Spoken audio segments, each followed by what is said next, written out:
जैसे जैसे वे लोग जंगल के अंदर जा रहे थे, उनका पीछा दो आंखें कर रही थी। एक पल को चारों ने पीछे पलटकर देखा, मगर वहां कोई नहीं था। शाम हो चली थी। जानवरों के रोने की आवाज कानों को चीर रही थी। रवि, खुशबू, नमन और जतिन चारों अच्छे दोस्त थे। हर वक्त मस्ती, मजाक, पार्टी, यही उनका दिन भर का प्रोग्राम होता था। यार लॉन्ग वीकेंड आ रहा है, कहीं घूमने चलते हैं।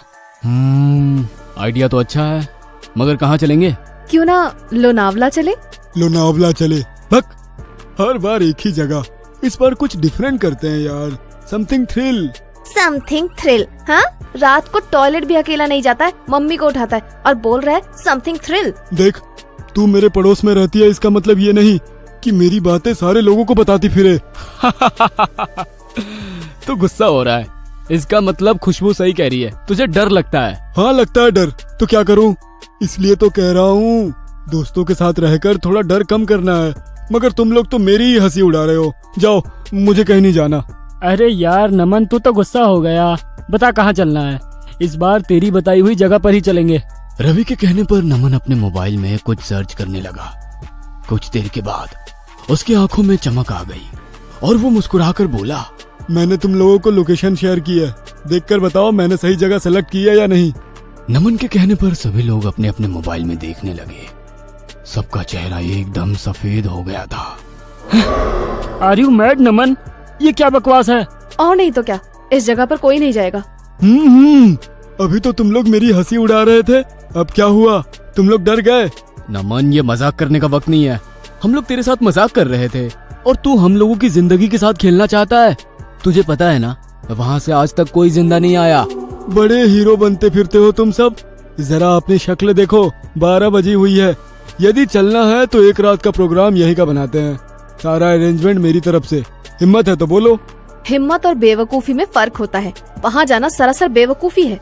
आज मैं 22 साल का हो गया हूँ, मगर मैंने आज तक उस किले में किसी को रात बिताते नहीं देखा। पुराने जमाने की बातें सुनकर सभी लोग अभी भी डर रहे हैं। अरे यदि भूत प्रेत होंगे भी तो अभी तक किला छोड़कर चले गए होंगे। लोगों को रात में ना रुकने देने के लिए हो सकता है किसी के द्वारा फैलाई हुई अफवाह हो। सोचो, हम लोग रात रुककर वहाँ से आएंगे तो सभी लोग हमारे बारे में बातें करेंगे और हमारे शहर के इतने खूबसूरत किले से हॉन्टेड वाला टैग हट जाएगा। नमन की बातें सुनकर सब लोग एक दूसरे की ओर देखने लगे। डन, परसों रात को चलते हैं। हमारे घर वालों को इसके बारे में कुछ भी पता नहीं होना चाहिए। उन लोगों के लिए हम लोग एक रात के लिए दोस्त के घर जा रहे हैं। ये हुई ना बात। हम लोग गाड़ी में टेंट और जरूरी सामान रखकर कल दोपहर ही यहाँ से निकल जाएंगे, क्योंकि रास्ते में थोड़ा सा जो जंगल है वो दिन में ही पार कर लेंगे तो अच्छा है। वैसे भी हमें हमारी गाड़ी जंगल में ही छोड़नी होगी, किले के अंदर तो हमारी गाड़ी नहीं जा सकती। उन लोगों की सारी बातें सुनकर जतिन को डर लग रहा था। जतिन रवि की ओर आशा भरी नजरों से देखने लगा। शायद रवि इन सारी बातों को मना कर दे, मगर खामोशी में ही सही रवि ने अपनी मौन स्वीकृति दे दी थी। अगले दिन सभी बिना घर वालों को बताए श्रापित किले की ओर जाने लगे। यार एक बार सोच लो, तुम लोग जो कर रहे हो वो सही है या नहीं? यार जो एक बार सोच लिया वो सोच लिया, अब इस बार में और क्या सोचें? Let's have fun guys. चारों एक ओपन जिप्सी में बैठे किले की ओर जा रहे थे। तभी अचानक जतिन चलती गाड़ी से पेड़ों की टहनियों पर लटक गया। उसे इस तरह गाड़ी से बाहर देखकर रवि, जो गाड़ी चला रहा था, गाड़ी रोककर बोला, यार जतिन, ये क्या बचपना है? अभी तुम्हें लग जाती तो। यार बचपना करने ही तो आए हैं, ऐसे बोरिंग तो दिन नहीं निकलेगा। कुछ तो फन चाहिए। फन चाहिए? हाथ पैर टूटे नहीं चाहिए। जल्दी से नीचे उतर, देर हो रही है। उन लोगों के कहने पर जतिन मुस्कुराकर पेड़ से नीचे उतर गया।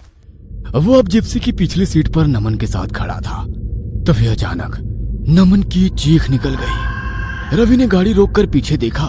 अब क्या हुआ? अब क्या मुसीबत आ गई? खून, कितना सारा खून है। खून?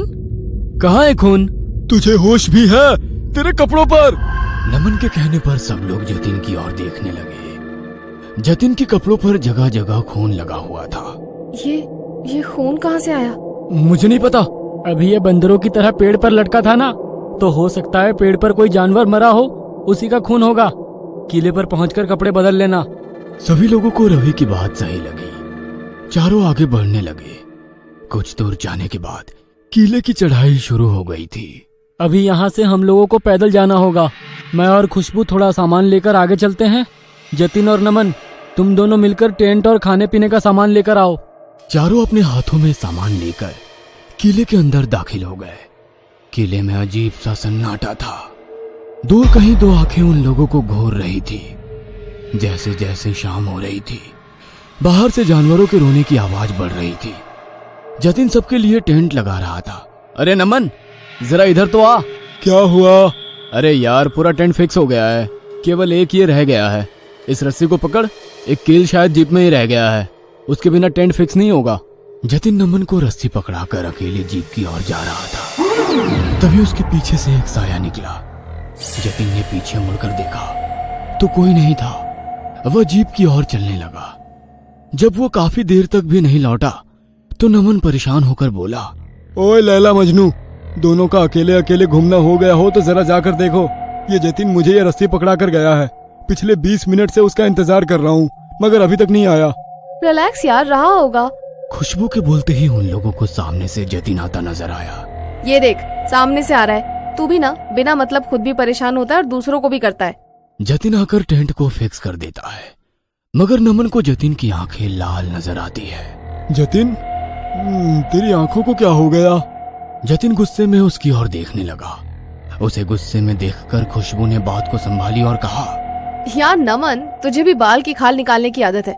हम लोग जंगल में हैं, हो सकता है किसी कीड़े ने काट लिया हो या फिर कचरा चला गया हो।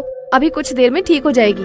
मुझे बहुत तेज भूख लग रही है, तुम लोग खाने का इंतजाम करो, मैं जब तक कपड़े चेंज कर आती हूँ।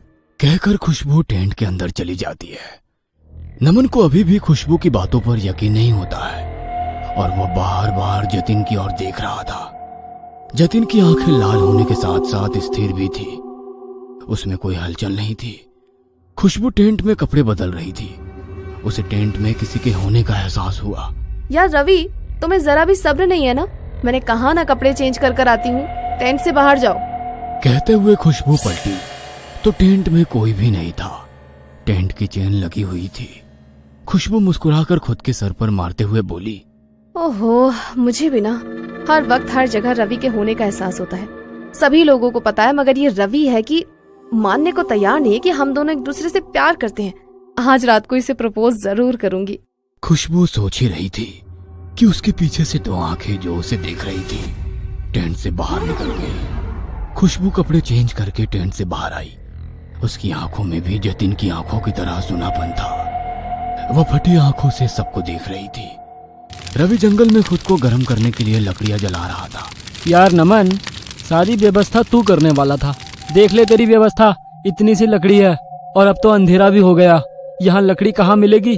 सोचा था सारी रात कैंप फायर करेंगे, मगर अब तो ऐसा लग रहा है थोड़ी देर में ही टेंट में जाना पड़ेगा। मैं ऐसा करता हूँ, जंगल से कुछ लकड़ियाँ बिनकर ले आता हूँ। यार लकड़ियाँ रहने देना, पेट्रोमैक्स है ना। नमन के कहने के बावजूद रवि नहीं माना और लकड़ियां लेने चला गया। जतिन और खुशबू दोनों आग के पास खामोश बैठे थे। नमन उनसे बात करने की कोशिश करने लगा, मगर उन दोनों की आंखें देख उसे डर लग रहा था। वो खामोश होकर रवि के आने का इंतजार करने लगा। कुछ देर बाद रवि लकड़ियां लेकर आ गया था। चारों जन खामोशी से आग के आसपास बैठे थे। काफी देर तक जब कोई नहीं कुछ बोला तो नमन बोला, यार तुम लोग तो बड़ी बड़ी बातें कर रहे थे, जंगल में मंगल करेंगे, किले में रात में एंजॉय करेंगे, मगर तुम लोग तो एकदम भूत बने बैठे हो। मैं अब और इस तरह खामोश नहीं बैठ सकता। या तो तुम लोग बातें करो या फिर मैं जीप लेकर शहर वापस जा रहा हूँ। नमन के कहने पर तीनों एक दूसरे की ओर देखने लगे।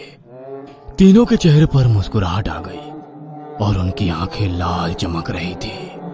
तीनों के शरीर में परिवर्तन होने लगा और आंखें लाल और शरीर इस कदर सफेद था मानो किसी ने खून चूस लिया हो। उन तीनों का ये डरावना रूप देखकर नमन की तुरंत दिल की गति रुक जाने से मौत हो गई। अगली सुबह जब किले में वॉचमैन पहुंचा तो वहां का नजारा देखकर हैरान था। जतिन की लाश कार के पास पड़ी थी।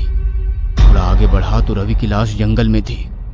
डरते हुए वो किले की ओर बढ़ा तो किले में कुछ लकड़ियों के राख के ढेर के पास नमन की लाश थी। खुशबू की लाश टेंट हाउस में मिली। पोस्टमार्टम की रिपोर्ट में चारों के शरीर में खून की एक बूंद भी नहीं थी।